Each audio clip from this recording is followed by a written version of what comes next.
Big name fantasy football draft picks, draft or pass. Are we drafting big names like Saquon Barkley, like Ashton Genty, like CMC in 2025? Draft or pass? 10 big names. Are we passing up or acquiring them on our roster? Massive episode. Stay to the end because the last draft and pass, man, oh man, it's a good one. They're all good, but the last one's kind of interesting. We'll get to that. So on the show, we got the great and the powerful Tim, AKA on your morning drive, the bald man. Tim, what's happening, man? What's happening? Not much. How's it going? Bonjour, mon ami. Comment ça va? You're covering the French-speaking Americans. Oui, oui, très bien. I think there'd be more Spanish-speaking Americans, right? Oui, like oui, second language America. Sí, yeah, sí.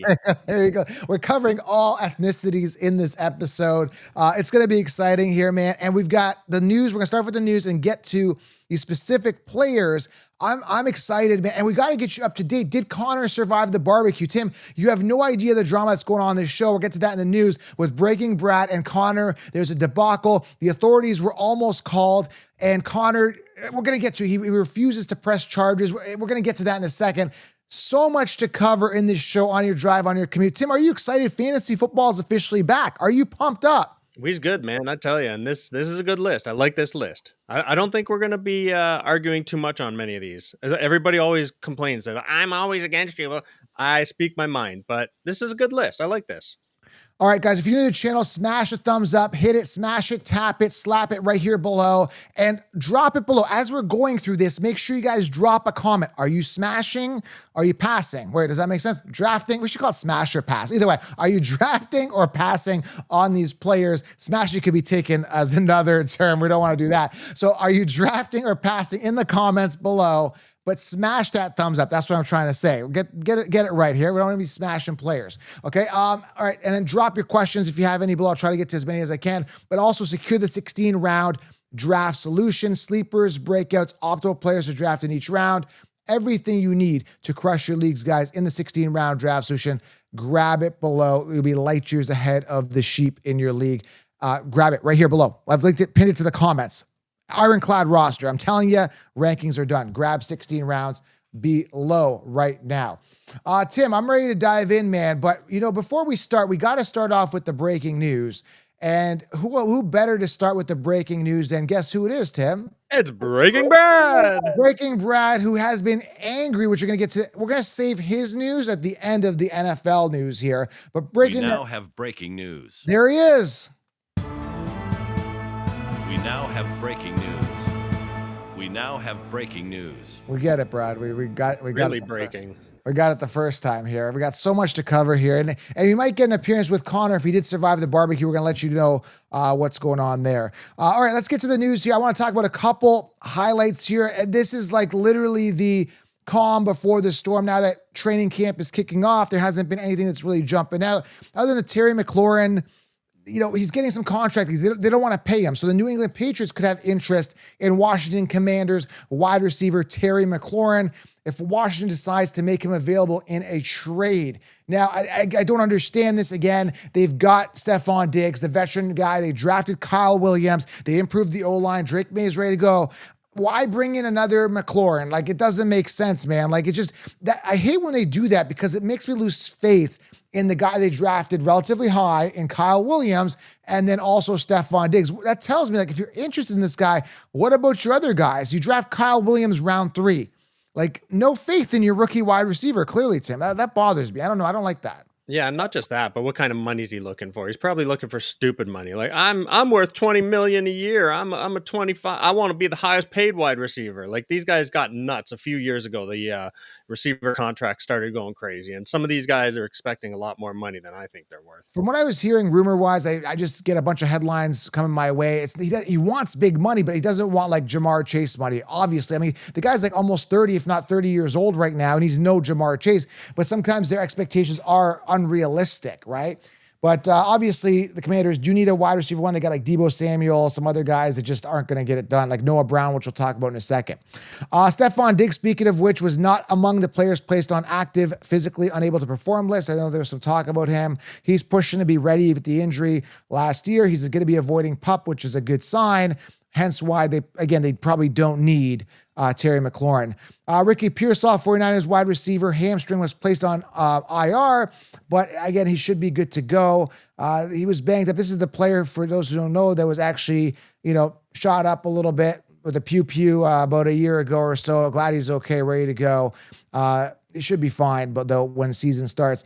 Noah Brown has been working out leading up to training camp. He was carted off the field during offseason workouts because of an undisclosed injury. So Noah Brown, the safe haven apparently for the Commanders, dealing with some undisclosed stuff, but again, he should be okay, hopefully, because he's working out. Now, this guy here just signed a contract, a guy that I'm having name discrepancies and arguments and annoyance with. Second round pick for the Saints. The quarterback is Tyler Schruff. Shuff. They call him Tyler Shuck, the quarterback, but there's no C, there's no K. It's Shough. Tim, back me up on this. Did you see a Shuck in there? No, we talked about this last time, I think. It is more like a rough, a huff, a puff. I don't know. A Shuff. Tyler Shuff. When you do that Ough, man, it's a weird one. But you pronounce it Shuck. Tyler Shuck. No, you don't. It doesn't look anything. That's like pronouncing, the word Mike, calling him Brian. Like it's totally, it doesn't even sound the same. You know what I mean? Like Mike, there's no N, there's no I, but you call him Brian. Like it doesn't make sense. That's how much of contrast I'm seeing with his name. It makes no sense. It's the most annoying name right now in the NFL, but I had to bring it up. Anyways, about him, second round draft pick, has agreed to terms of 4-year contract with the Saints July 19th, fully guaranteed $10.79 million. Not a lot, but you got to prove yourself as a rookie, Tim, right? Yeah, and I think rookies are limited to what they can make anyways, so that's probably near the high end of a rookie contract. He had a good 2024, but should we be concerned about those college injuries? Finished strong his college year, but dealt with his share of injuries throughout college. Are you concerned? I mean, we're not drafting him in fantasy anyway. Do we care? No, not really. Like you say, I'm not excited about anything with the Saints. This just makes it even worse. So Yeah. whatever. I mean, at least he's put into a decent position for himself. Him personally, he can come out. He can possibly get the starting job right from the get-go on a mediocre team, crap team, whatever you want to call it. The Saints, I don't trust them. We got Christian Watson here, was placed on IR. I mean, grass is green, sky is blue, and he's on PUP list. So I mean, not surprised. Some guy we're just not drafting in fantasy, but I just had to mention that. Just shame on him, man. Just stay healthy, dude. Stay healthy. What's wrong with you? Why can't you just keep healthy? It doesn't make sense, man. It does not make sense. All right. And also one more thing here. Marion Hampton has looked good during offseason workouts, and head coach Jim Harbaugh said he expects Hampton to be even more impressive during padded practices. And I love him. I love the talent, but we got to contend with Najee. Keep it on the down low. Let's keep it low. What? I don't want to talk too much about Amarian. Let's not hype him up. Why, you like Amarian? I like him better than one of these other guys we're going to talk about on the list. I think the value is better. Yeah, round 4 on average for Amarian Hampton. But I got to tell you, I love the talent, but I personally don't have a lot of stock. And I wish maybe that's going to be one of my biggest regrets. I wish I had more stock, but the Najee Thorn is sharp enough to keep me away. What do you think? I agree. Like Najee is a good all-around player, so I think he can really excel. But I think this is still a good opportunity for Amarian. I think he has an opportunity to come out. Maybe not be the starter game 1, but maybe by mid-season he could. Yeah, it's going to be interesting. So that's it for Amarian Hampton. Okay. So let me ask you here, Tim. Did you get the update on what is going on right now with Connor, the leader of the Consheepsis, who's a co-host here on the show, and Breaking Bread? Have you heard the update yet? I've seen some things. I've heard some things. There's rumor, there's hearsay, there's images, but fill us in. Fill us in what's going on. Yeah, so apparently in our last video, so I'm going to pull up the image here. It's kind of disturbing a little bit. So for the viewers, discretion is advised on barbecuing here. So we've got Connor, and he was basically grabbed aggressively by our lead sports analyst here, breaking Brad, and Connor made a run for it. It was a good run. And as you can see in this, I'm going to pull this up, Tim. What do you think of this image here? So as you can see here, Connor's got a lot of fear in his eyes, and he was getting ready to be grilled, right? I personally think Connor looks kind of excited and happy. I don't. No. I think Brad looks scared. I mean, Brad's got some issues lately, man. His rage is going off the chain. Yeah, I mean, Brad, what do you got to say about this? First of all, this image, because a lot of people might be scared now. You're here barbecuing one of the co-hosts of the show. Embrace the fury. Fear is weakness. Game over. Wow. Okay, so he's still angry. So I'll tell you what the outcome is here. Apparently, he made it untouched. What ends up happening is Breaking Brad was winding up with what is that thing called? The burger flipper. The And spatula. as he was winding up, he apparently wound up. When you wind up, you kind of twist your body. There's some knee involved. Apparently, he tore his knee. He tore it badly. I don't know if it's an MCL or ACL. And Connor was able to get away and become free from the altercation. So he's here on the show. Connor has made it back. Yay! We're gonna hear from him a little bit later on. So for all you guys concerned, he is here, and we're gonna get to that later in the show. So Tim, I'm excited. No lamb chops yet. No lamb chops yet. All right, so let's get to the first player here. Draft or pass? Ashton Genty, round 1 ADP, the top running back prospect coming out. Amazing college numbers, workhorse, 3-down back, great vision, amazing breakaway speed, explosive, amazing. I mean, there's nothing here on this guy that you can say, oh, you got to watch out for that. The only thing is, he's a little undersized. That's it. Like, he's got everything you want.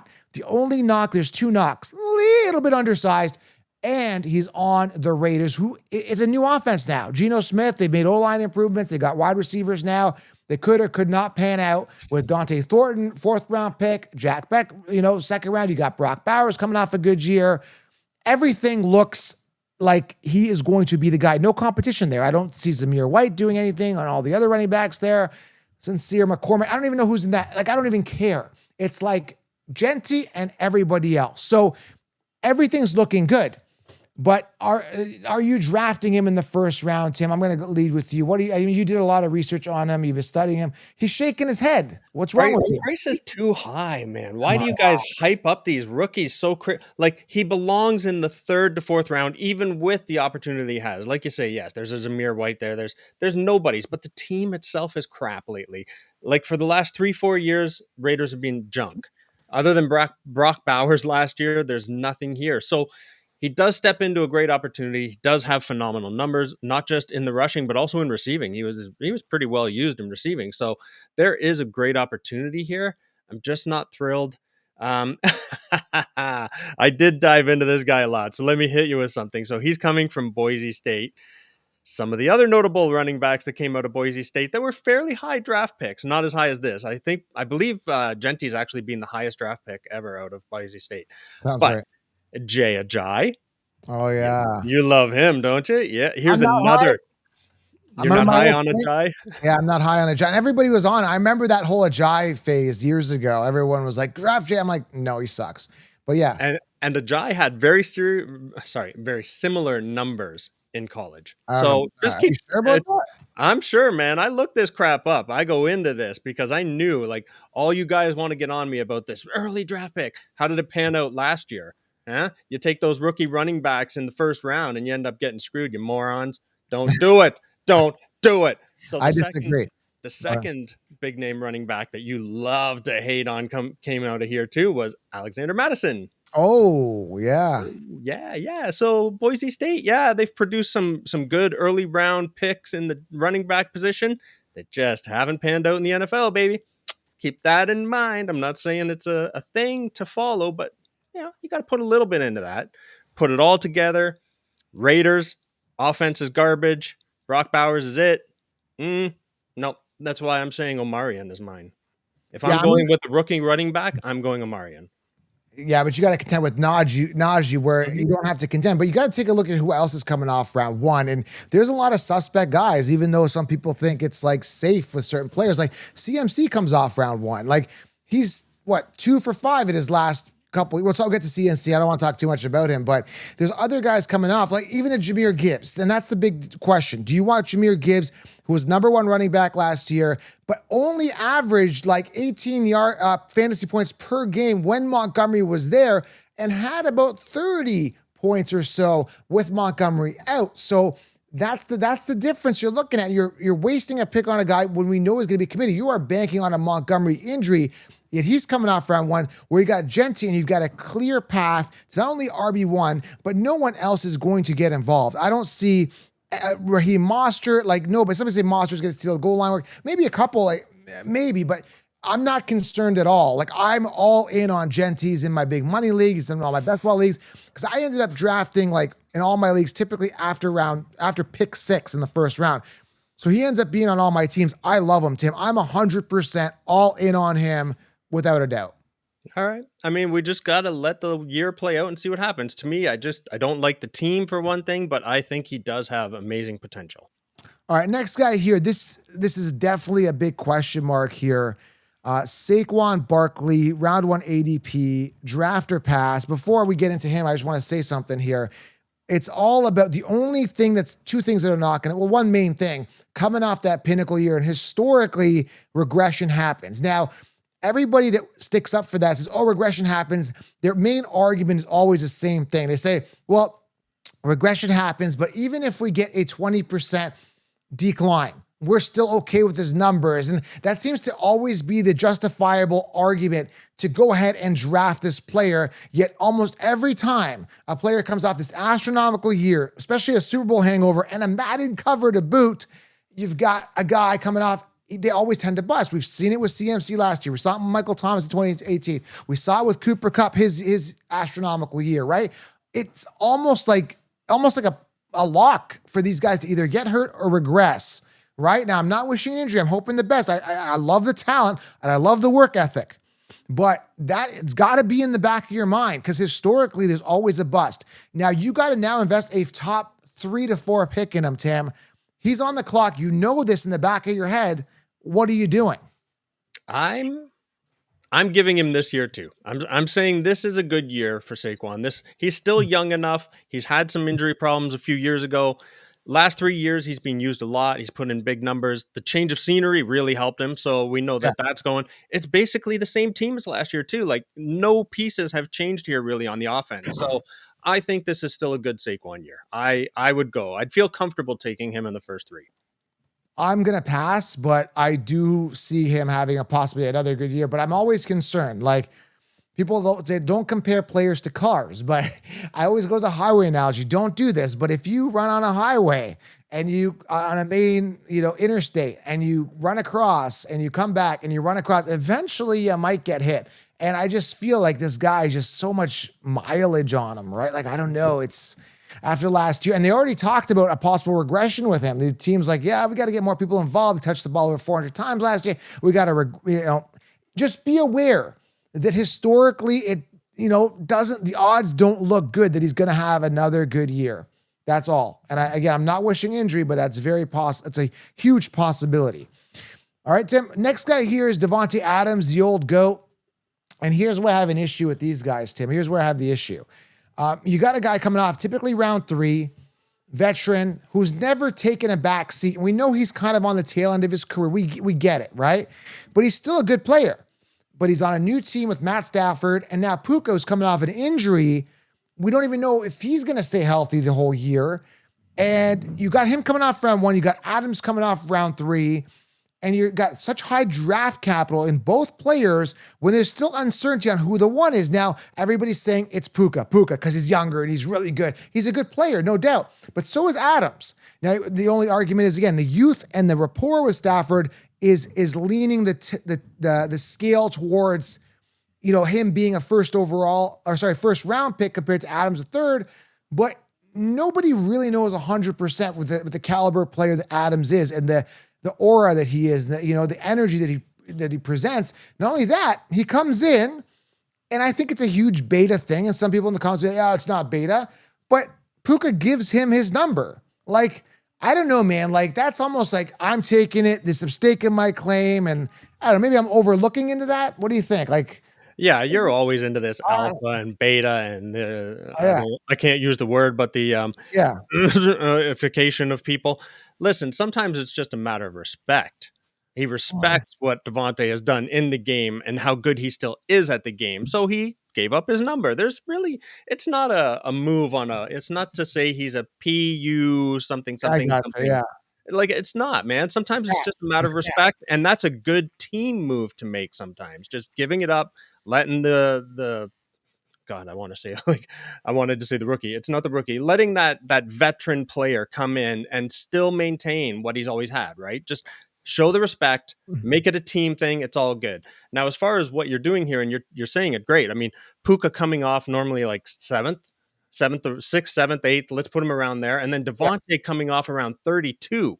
So who are you going to go with here, man? I mean, I think Devontae Adams is priced perfectly right where he is. You get him as a mid third rounder. If you've gone running back, and then Devontae Adams is your first wide receiver at 32, no brainer, dude, for You get sure. the value. If I were to choose, I'd rather have Adams, and then you're gonna get the touchdown upside because we know Adams can be a touchdown monster. So you got that value, Yeah. right? You got the value. Devontae had a great season last year. He missed a couple of games, but he had 8 TDs. He had good yardage, everything on a Jets team that was a little bit up and down. So he did really well last year for what they had. So you're taking like if you had to choose between two of them, you're definitely taking I'm Adams. taking Adams. Yeah, I'm taking Adams in the third round as opposed to Puka in the mid first. I'm just looking at his stats. He's always been maintaining, but yeah, the past couple of years definitely decline, an injury here and there. Past in 2024. Yeah. He's getting up there, man, but he's still got enough in the tank. Okay, so I'm gonna pass because I've got other people I'm drafting in round 3, but yeah. Anyway, so let's get to this next guy here, and it's man, this is CMC in 2025. Like, man, oh man, draft or pass, and we know. Let's just recap here for people who aren't paying attention. Actually, I see Connor trotting in here. There he is. He's running in here. There he is. Okay. What do you know? It's a Conchipsis pick. Here's Connor. Yeah, he's coming in. We're gonna bring him on in a second. He looks like he's kind of in the green room here, and he's jumping around, and he really wants to get in. Okay, so we're gonna get to that in a second, but you got to take a look at historically. 2020 and 2021 played 10 games those 2 years, had 2 amazing years, and then busted last year. So he is 2 for 5. So is he batting 500 this year? Is he going to be 3 for 3? It's like a roller coaster. Like I'm not paying a ticket to find out. And the latest you're going to get this guy is mid-second if he even falls. But I've seen him come off as early as the 7th pick, man, in best ball and in a bunch of mock drafts, man. People love him. They believe. And I think it's going to be a better year because there's no way from that but up from last year. So what do you, I want your thoughts. Then we're going to bring Connor on here to weigh in. And I totally get what you're saying. 3 of the last 5 years, he's had issues. He's been injured. There's been problems. But when he is on the field, he is a top player. You cannot argue that. Nobody can argue that. 10th overall is a high price. Too much risk factor here. But like I say, if he plays that full year, yeah, you're gonna wish you had taken him. So I'm not paying it. I'm not paying that mid first round. If I could get him mid second, then I would take him all day long. Okay, so I'm passing too, but let's see what Connor has to say. We're gonna put him on. We're gonna put him on the mic. Connor, get over here. Where are you? Where are you, Connor? I'm just gonna go get him right now. One sec here. There he is. Well, okay, I was gonna say while you get Connor, let me just clarify something too. Last year, I did not say CMC number 1 overall. Some douche in the comments, one or two of our videos ago, said something like that, and you agreed with him, but you're wrong. I did not say CMC 1 overall. Hi, Tim. No How are freaking way. you? I'm here. Get my back, Connor. You got it, buddy. Okay, it was a terrifying incident. I'm just recovering. I'm dealing with some PTSD after the barbecue incident. But I'm here and I'm okay. And how's everybody doing, everybody? Hello. They're not going to answer you, Connor, but assume that they're all good. Okay, so I gotta talk here, and I want to have a good conversation about CMC. Last year, I told you to draft him first overall, and I gotta tell you, I'm okay with drafting him first overall again. That is very sheepy of you. Well, I'm not copying and pasting, right? Because last year he didn't finish on top, and I want to draft him on top, so I'm breaking away from the herd. That's amazing. You're standing on your own. Yes. Now, in regards to barbecuing, it seems like Walter and everybody wants to barbecue me. So I was thinking, since you have similar sheep mentality, Tim, I think that you could now protect me. I could, but you can see that we're not on the same page here with CMC. That's an issue for us. I'm, Okay. I'm not. I'm not saying we got beef, but dude, there's an issue here. Okay. Well, I just want to say that I still love you. Well, I'm good with you two. We're cool, but sooner or later, the little lamb's got to go out to pasture. If you know what I'm What? saying, Connor. Connor, I think when everybody gets hungry, there's always a conversation. So I think that's where we're at with you. Well, that's not very nice at all. Screw all of you. Screw all of you. I'm leaving this show and I'm going to join another podcast. Ouch. All right, that's it for Connor today. So that's good. I mean, he's a little angry, obviously, and understandably so. And you heard it here first. Connor says CMC won overall, First not the overall. bald guy. He's sticking to his guns or whatever he's got there. All right, sticking to his beliefs, wool. I guess. Yeah, sticking to his wool there. All right, so I'm passing. Number 5 here is off the chain. They call him Devin Atchain or Atchain. There's a different way to pronounce his name. I call him Devin Atchain. It's people say it's wrong, Atchen or whatever. But second round for a guy who had one good year, one bad year. And I don't trust him, man. This guy is smaller, and Walter was talking about more of a brittly looking guy. Like he's had 203 attempts last year, finished 5, and now he's 5 again. Very copy and paste. And that was a year where Tyreek Hill wasn't fully going. They've got Jalen Wright, who's put on some muscle. And I don't know, man. I just don't trust Miami and their running backs here. And second round picked him for a guy who had one good year, one bad. Is he going to get hurt? Is he going to? I don't see him carrying more than he did last year. The 203 that's his ceiling, man. He's hit it. I don't see this guy. He's explosive at times, but I don't know. Chain, what do you think of the Chain? Disagree with you. You like- Disagree. He had a great season, man, especially with Tua missing like 4 or 5 weeks there. Yeah. And in those weeks where Tua wasn't in, a Chain's numbers really suffered. In fact, he didn't have any touchdowns in those games. So put Tua back in, get the full team working again, and look at the drop off in numbers for the other guys too, right? Like Tyreek did not have a great year last year. Yeah. But a Chain to me, yes, late first, early second, all day long. Chain. I'm on it. I'm not. Chain. He's just one of those guys I don't believe in. It's like I think he's just a hyped up guy that had a good year, and he gives me Jay Ajayi vibes. He gives me like I don't Damian Williams from like everyone was on him. Like he just feels like one of those overhyped players that just isn't gonna go anywhere. That's what I'm feeling. I'm getting that vibe off him. He gives me those vibes. All right. I mean, that's your call. I'm saying no. I'm saying he's on a great offense. As long as Tua's the quarterback, I think a Chain is going to do amazing. We'll see. We'll see. He's confident. I've heard a bunch of quotes saying he's going to have a great year. Everybody knows my feelings on the next one. It's pretty obvious it's a pass. I'm going to tell you straight up. You guys know if you guys listen to the show regularly. If you don't, welcome to the channel, subscribe. But the biggest waste of a pick is going to be T. Higgins, man. Second round. And I looked at his numbers. I studied his numbers. He peaks at 109, 110 targets. Last year was his best year at 10 touchdowns. He's never going to see that volume again. He's always going to be the 2. He's always going to be second fiddle. When you are in the second round, I'm in the 9th round aiming for wide receiver 1s. Never mind. I can get Calvin Ridley round 7, who's the wide receiver 1 on paper right now. Yeah, you got a rookie quarterback, Cam Ward, throwing to him, but who cares? He's the 1, right? On paper. So to settle for a wide receiver 2, Tim, in the second round is ludicrous. And he got hurt a couple years ago. It's so funny, right, Tim? Because the year he got hurt, everyone was off him. The year after, he fell to like round 5 to 7. I can't remember where he was. He was well down there. And then last year, having him a decent year, he's back exactly kind of copied and pasted where he was last year. Dude, the T. Higgins thing, it's way overdone. Like he's not.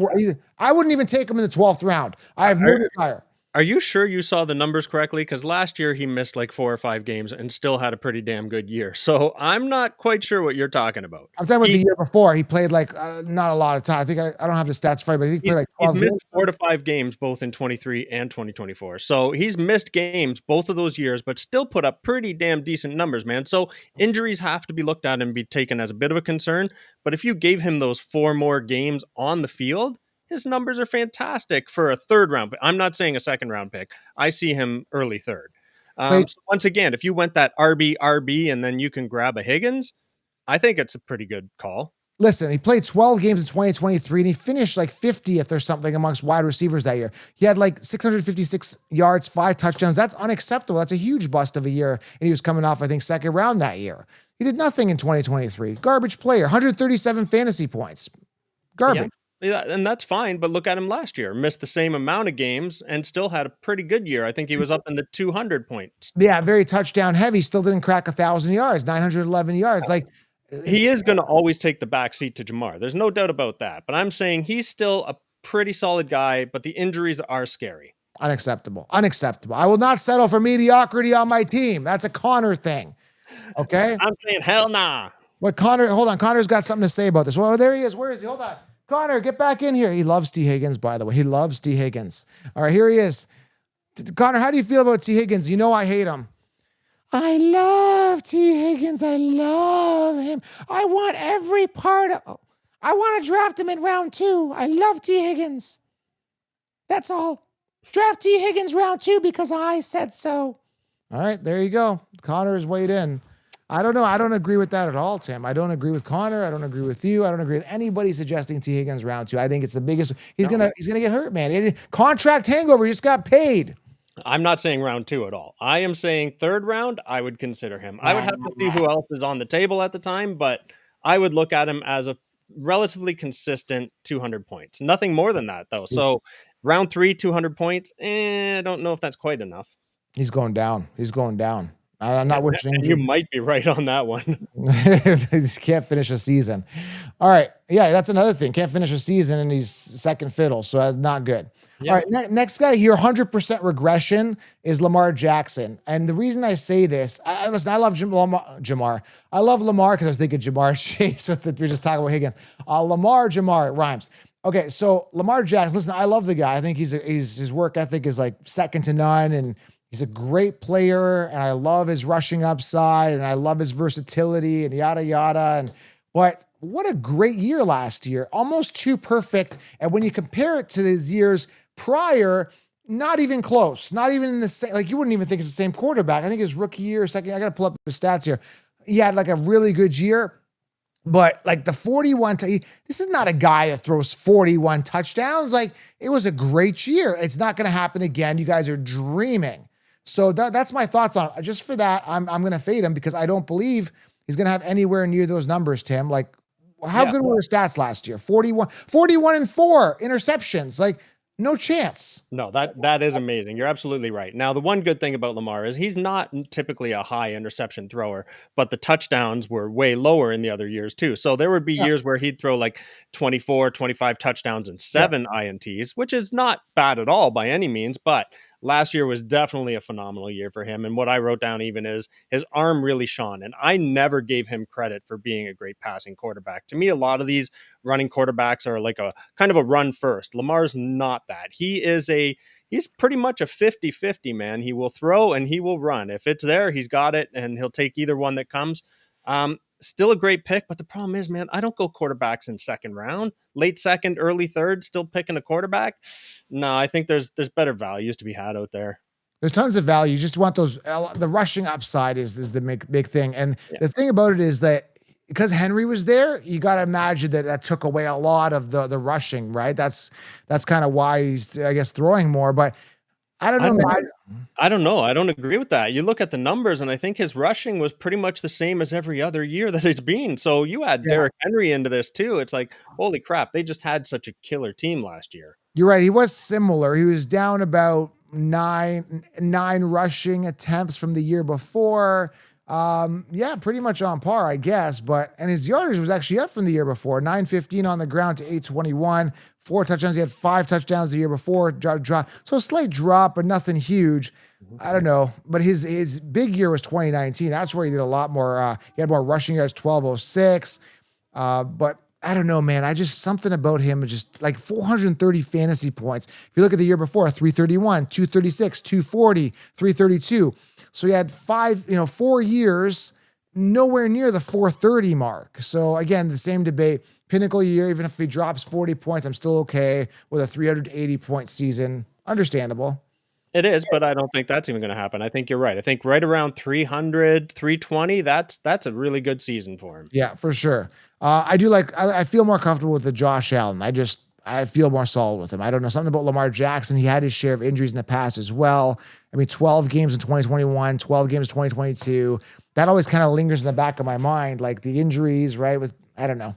I think Josh Allen's built better for rushing. I just think a stronger build, like even like a Jalen Hurts. Like I don't feel like if he's gonna run, he doesn't seem as like what's the word? Like flimsy. Now it's like you called Lamar Jackson flimsy. He's weak. No, he's not weak. It's just I think other players are built stronger. Like Pat Mahomes. When he rushes, I don't feel as concerned that he's gonna like lose a limb. Like I don't know. I don't know what. Problem is these guys are basically back to back as far as quarterbacks go too in the draft. So no, their average draft position is like 1-2. People are not going to like this, but I feel like Lamar Jackson is more fragile than the other top rushing quarterbacks. That's based on what I've seen and the way he looks. I don't know. I could be wrong, but he could have a good year. I'm passing on him either way. So yeah, me too. You guys know the answer to the next one. David Montgomery, draft or pass. He's the RB2. He's coming off round 5. What are your thoughts on him? Round 5 is a friggin' phenomenal price for him. Are you kidding me? Yes, he is the RB2 on the team, but he still puts up RB1 numbers basically. It's crazy the hate that you give this guy. This is a 1-2 punch, man. This is the Saints from like 2018, right? Like they got the two great running backs, man. And Gibbs is always going to run the show here, but God forbid anything happened to Gibbs. What do you got? You got Montgomery, who is a bruiser. This guy will just pound it in there. I refuse. He is totally worth a round 5 price. I'm getting the rookie Caleb Johnson. I'm getting him because he's going to get 250, 60, 80 attempts. Whereas, David Montgomery is going to, I don't trust him, man. And he got hurt last year. And you got Jahmyr Gibbs, who I think takes a step up this year. I'm not in on Montgomery. I don't see it, man. I don't see like for me. And here's the thing. I talked about it in yesterday's show. I did a quick thing on the RB traps. The trap is like between rounds 4 to 6, where you got these guys like the Chuba Hubbards and the Tyrone Tracy's, the Javonte Williams, the Tony Pollards, the Aaron Jones, who's old, the David Montgomerys, the James Connors. These guys, what people are doing, they're going running wide receiver early, and they're making Montgomery their RB1. I think it's a huge mistake. Like, that's why I go top heavy this year. But I'm 100%. I would never have this guy on my team. To have him on my team would be like saying I'm settling for second fiddle. I'm not doing it. Montgomery definitely doesn't have the ceiling of some of these other guys. That's for damn sure. But as a 5th round pick, man, I think you're nuts to not look at him. He is solid. Yes, he does miss a couple games every year. Yeah, don't trust him. The next guy I like a lot, Kyren Williams, who's kind of pending a contract right now. There was a concern even for me. I had him on the show last year. Remember Kyren on the show? We asked him, should we draft you? He says, is an elephant heavy. So I love the attitude. I love the work ethic. The guy's focused, like head down, focused. And he's so like under the radar. Like he doesn't get the love that a Saquon does or a Bijan does, right? But he put up solid numbers last year. If you look at his attempts, one of the top guys in rushing attempts. And Blake Corum was my concern, right? They drafted him, I think, 2nd or 3rd round last year, was a non-factor. Now they drafted another guy in Hunter, another rookie, not concerned, right? Depending on if they seal a deal with him before, that shows me a little more security that they believe in him. But there's no shortage of work ethic in Kyren Williams, and I don't think there's going to be a shortage of volume. They believe in him. They like him. I think he's the real deal. 2nd to 3rd round ADP, I'm 100% in. How do you feel about the young man? Absolutely agree. Absolutely. He's the only running back there worth anything right now. So you got it. You always want to talk about these, take the RB1s if you can get them in a later round. Obviously late second, early 3rd isn't a later round, but this is an RB1 on a very good offensive team. Absolutely, I'm in. Yeah. Kyren Williams, all in. And the last guy, I hyped up this last guy because he is very expensive for a guy who I think we've seen the pinnacle of him. The best years are behind Jonathan Taylor. You got a situation where they haven't figured out the quarterback. Is it Daniel Jones? Is it Anthony Richardson? I think Anthony Richardson's shoulder is good to go. He'll be ready. He's ready for training camp. He's good to go. Now that it's a full-on QB battle between two mediocre quarterbacks. Again, I think you get more upside with Taylor if Daniel Jones is in. Even though they both run on the feet, I think Richardson will pound it in more near the goal line, whereas Daniel Jones not as much. But you're splitting hairs there. But when you look at a guy like Jonathan Taylor, not exciting, man. 3-4 years ago, I would have said, yeah, I'm excited about him, and not anymore, man. I don't see the hype at all. Taylor's out for me, man. I agree with you, but he is in a good spot, man. Yeah. He is a clear-cut number one with no competition. However, like you say, suspect quarterbacks, not thrilled. The offense, no. So there's a lot of negatives that go with this. I wouldn't spend the price either, even though I like Jonathan Taylor. RB 11 right now in PPR. Then again, you're in that Kyron Williams, Chase Brown. I think Chase Brown, Kyron Williams, more upside, more youth, more hunger there. You got, Brees Hall, who I think maybe in a committee with the Jets. You got Kamara, who doesn't have the rushing upside, but more PPR. So he's kind of in that mix. But yeah, the situation is great. Like, no competition. Like, he's the guy. They drafted a rookie, Giddens. I don't know how much they're going to work him in, but he's the man. But injury, health, hunger, is it all there? Overall team. We will see. That's what makes it so much fun. I can't at this point. I want the season to start, man. I want to see how this all plays out, man. That's what makes it so fun, because you talk about it for like all off season, and when it starts, like, yes, everything kind of unfolds. It's exciting. Yeah. I wonder who we hit and miss on. So, Tim, any last thoughts on Connor and Breaking Brad? Do you think these guys are going to get along? Do you think there's a lot of drama going on here on the Fantasy Football Counselor podcast now? I'm not putting any of this on Connor. Yeah, Connor's a sheep. Yeah, I mean, we like to eat some sheep sometimes, but Brad's being off lately, man. Something's going on with him. We might need to hold an intervention here. So I hope he can get his crap under control and be a little more professional. Do you think he's going to lose some job security based on his actions at this point? Like, it's getting close, man. I would say he's pretty close to crossing the line. Like, he's right there. Maybe we throw him on the fire. Okay, well, we need to have the listeners wait. We should do it at the beginning of the show because more people tune in at the beginning. We should weigh in. Should Breaking Brad be fired? I mean, that's kind of a debate we should be having. He's getting there. It's getting close. Now we're talking like this because he's left the studio, but I'm sure when he listens to this tomorrow, he's going to be aware that he's on thin ice here. So, yep. Okay. All right, guys, subscribe, thumbs up, grab the 16-round draft solution for more fun and the truth to sports. Subscribe. And Tim, thanks for coming on, man. Absolutely, man. I love it. We'll talk. Have a great day.